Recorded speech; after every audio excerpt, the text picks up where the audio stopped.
ruin wrestling. You're not gonna ruin wrestling, not over my dead body. Shut your mouth! Randy Orton needs to win this undisputed title at Backlash. I'm going to give you 2 solid reasons why, but you also need to win this undisputed title. But you say you don't have a match at Backlash? Well, no worries, because I'm going to give this away at 20,000 subscribers, free of charge, shipping, everything, and anywhere in the world. All you got to do to win it, though, is comment below. I'll pick a random comment from a random video, and that's how I'll pick the winner. 20,000 subscribers. Why am I doing this? Well, I want to quit the day job and produce wrestling content full-time. Follow the dream, and you can help me out. All you got to do is subscribe to the channel and hit that bell, ding, ding, ding, notification, maybe a thumbs up as well, and you can win this, just like Randy needs to win at Backlash. Why, though? Why would we take the belt off John Cena's historic 17th world title reign so quick, not even a month after WrestleMania 41, and it's because that match sucked. And Cody Rhodes in a tug-of-war with Cena over the title. That match absolutely sucked, and I know there are some people who actually liked the John Cena Cody match, right? I know some people like that, but then again, there are some people who actually prefer Red Bull Zero Sugar over the real thing. It's like, oh my God, that Zero, it tastes like that thing that you put in your car to get better mileage. You know, you dump it in your gas tank and then you put the gas in and it's supposed to clear it out. That's what Red Bull Zero tastes like. Okay, so some people, they like Red Bull Zero and they like John Cena versus Cody Rhodes, and I'll never understand it, and to each their own. However, myself and the majority of people think that match was crap. It was just like, it was boring. I get it. We get nothing. It was supposed to be boring on purpose. Masterpiece of storytelling. Sure. but I don't ever want to be reminded of that match again. So if John Cena were to lose his title to Randy Orton, and Randy Orton became a 15-time world champion. Oh, in the sight of Randy with that championship in his hands. Well, John Cena could win it again. And then John Cena, he's the 18th time champion, and history, again, he broke his own record. Now, when they replay John Cena's historic record-breaking title reign, he is pinning Randy Orton in an actual good match as opposed to Cody Rhodes in an actually crappy match. So it's a way to rewrite history without rewriting history. And I think that would just be great, because then we don't have to ever be reminded of that horrible match. And I know, you're like, wait a second, I don't want the title to just swap so much. It's like, why not? Why not? I agree that if you do it too much, it does water down a title change, but we are in an era that we are in an era where Roman Reigns literally just held it for 4+ years, and then Cody Rhodes held it for 1 year. These are long title reigns, and imagine the shock and awe of John Cena losing his title that quick, and we can run it back even. Like, it would be crazy. I got a crazy idea. I just got an even crazier idea. What if that's the first match on the card, right? And Randy Orton wins super quick. Look at the delivery. Orton gets all the way.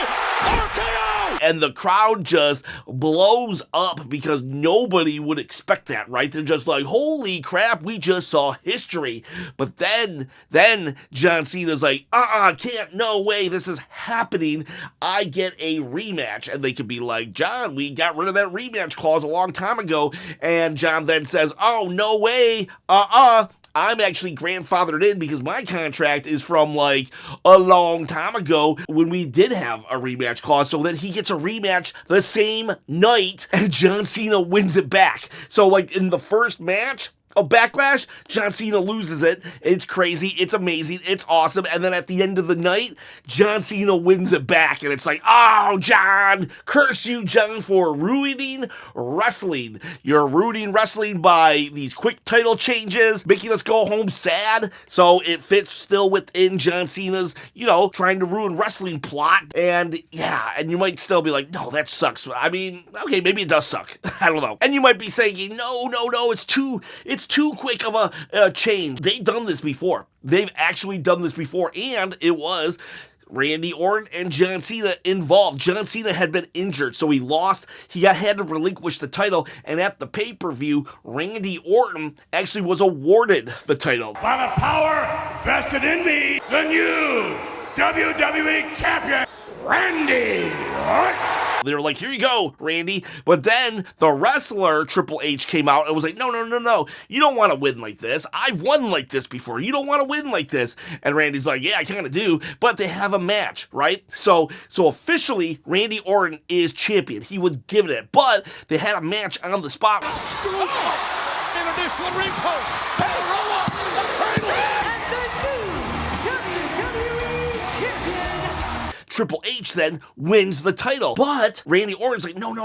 I want a match. He wants his rematch. And they have it as the main event. And Randy Orton wins again. Randy Orton is the new WWE Champion. You know how Randy Orton's at 14 title rings? 2 of them happened just on that pay-per-view. And so we could do that here. We trade the belt back and forth so we don't have to remember that horrible match. Randy gets up to 15 and John gets up to 18. I would love that because it introduces some chaos into the mix. I believe, here's my second reason why we need to do it. The first reason being so we can kind of erase that WrestleMania 41 from our that match from our memories, but also Triple H plays it too safe. I think doing some like little quick swaps of the titles would be very good for Triple H. He has a very long-term plan, right? I look at creative like a GPS, right? I put in the destination. The GPS just tells you the turns to take along the way, but you know what your North Star is. And he puts the destination in the GPS, but here's the deal, H. Sometimes you're gonna get a flat tire and you gotta stop. You gotta stop along that path to your destination, and there's things that can happen. Maybe you get pulled over. Maybe you miss an exit, and now you're traveling to the next city because there's just no ways to get off the road, and it's just like, yes, we will get back to Cody winning the title in December, but in the meantime, let's swap that title here and there. And a good thing about it is it will also create steaks. Yes, medium rare steak with some potatoes, maybe corn on the cob. No, sorry, I'm on a diet, and so that's all I can think about. Ooh, medium rare steaks. How do you like your steaks? Comment below how you like your steaks. That said, it would then make us have steaks where we don't know if we're walking into a PLE where John Cena is just going to win or lose, because right now I think everybody's under the assumption that John Cena will not lose that title until he's down to maybe his final 3 appearances. So until then, it's like there's nothing to really see other than John Cena fighting Randy Orton. And to top it off, if John Cena's going to purposely put on a bad match, then why do we even care about watching a John Cena match? A, he's going to put on a bad match on purpose to ruin wrestling, and B, the title won't change hands. We just know it won't change hands until he fights Cody Rhodes in his last 3 appearances. And that was the problem with actually Cody Rhodes' title reign. When The Rock came back, whether this was Triple H's booking or not, when The Rock came back the very next night on Raw after Cody had beat Roman Reigns after WrestleMania 40, it set up a match with The Rock. I gotta say that this just kind of feels right. The Rock, he's got to go away for a little while now.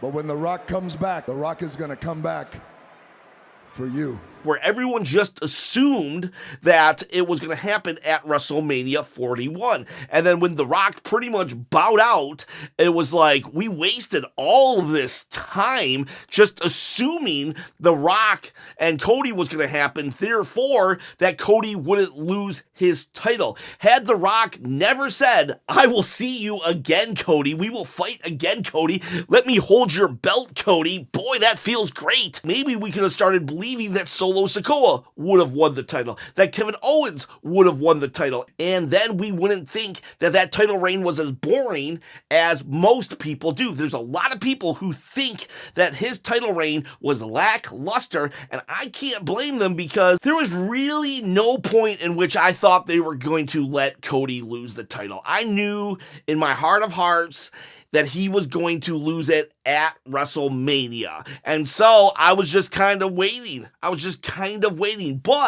But if they had allowed Solo Sikoa to win the title at SummerSlam and then Cody Rhodes to win it back at the Smackdown premiere where there was a steel cage match, Solo could have had the title for 2 weeks. It could have made Cody Rhodes, a sympathetic hero. It could have elevated Solo Sikoa to a main event player to stay, and it would have made Cody have to chase the belt, thus making his title reign interesting. Stone Cold Steve Austin knew that he couldn't hold the belt for 5 years, even though he was the hottest character. He knew he had to lose it so he could chase it, because the chase is always more important and entertaining than just defending the title.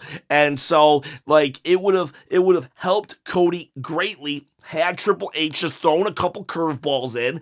And yeah, for real, I think that if Cody had lost the title, ironically, it would have made his title reign more interesting. And so now, through the power of hindsight, we can see that maybe that would have. So let's just take that lesson learned and put it on John Cena. I just think Triple H plays it too safe, and this would be some good experience, good on-the-fly experience for him, and we can just let the story write itself, see where the crowd reactions are, and just allow just a different kind of storytelling. We can get back to long-term story booking next year, but for this year, let's just have fun with John Cena's last year. We got 24 matches left of the dude, or appearances from the dude. We can have him lose back and forth. How funny would it be if Randy Orton gets his 17th title reign in the time frame of this year as well? But of course, John Cena just keeps racking up the score, because Randy Orton can say, hey, you know what? I'm also grandfathered claused in, and I get my rematch. And those guys are just hot potatoing the title. It would be crazy. So eventually Randy Orton would get out of the feud, but who knows? Maybe someone else can win. What if for one night only, we allow R-Truth to win the title? If you need me at any time, give me a call. John Cena says he wants an easy night, so he's like, I'll put my title on the line against R-Truth, and R-Truth wins. And then the next week, well, John Cena wins it back. Now, I'm not saying every appearance John Cena has to lose the title. He has to retain here and there, but I seriously wouldn't mind if John Cena in these next 24 appearances lost the title 2 to 3 times. Could you imagine how insane that would be? And then you wouldn't know what's going to happen. It would be so chaotic. It would be must-see TV, because if R-Truth could win it for a night, I mean, Randy Orton won it twice. Why wouldn't they let LA Knight win the title just one time for a month? You know what I'm saying? And no matter what, the danger of John Cena retiring with the title is still intact. As long as John Cena wins it back, he just has to walk into his final appearance with the title and lose it, because that's when all the drama will really happen. Because if John Cena wins and retains the title on his last appearance, well, then he gets to go home with it. But until then, he's just holding it. honestly. Now, I don't want him to really win the title and lose the title 24 times, but like, I wouldn't mind one time for sure. I definitely want Randy Orton to win it at Backlash. I don't think it'll happen, but I definitely want it to happen, but I wouldn't mind if it happened 2 or 3 more times. It would create such an unpredictable environment around the world title, and if we just keep having long title reigns, well then, they're no longer really that important. So, maybe with John Cena, we can just change it up, short little bursts of title reigns, and, you know, I think it'll just be fun and interesting. Why not? He just has to have it on his last appearance so Cody Rhodes can then beat it and ensure that John Cena does not retire with it. But we got to start it somewhere, and Randy Orton's the perfect guy to let win the title right off the bat, and then John Cena can win it quickly back. What do you think of that? Do you think that Randy Orton should win the World Championship? And if he does, do you think that John Cena should win it back immediately? Please let me know in the comments below. That's my crazy idea that I think would just be fan-freaking-tastic. Boys, girls, have yourselves a great day.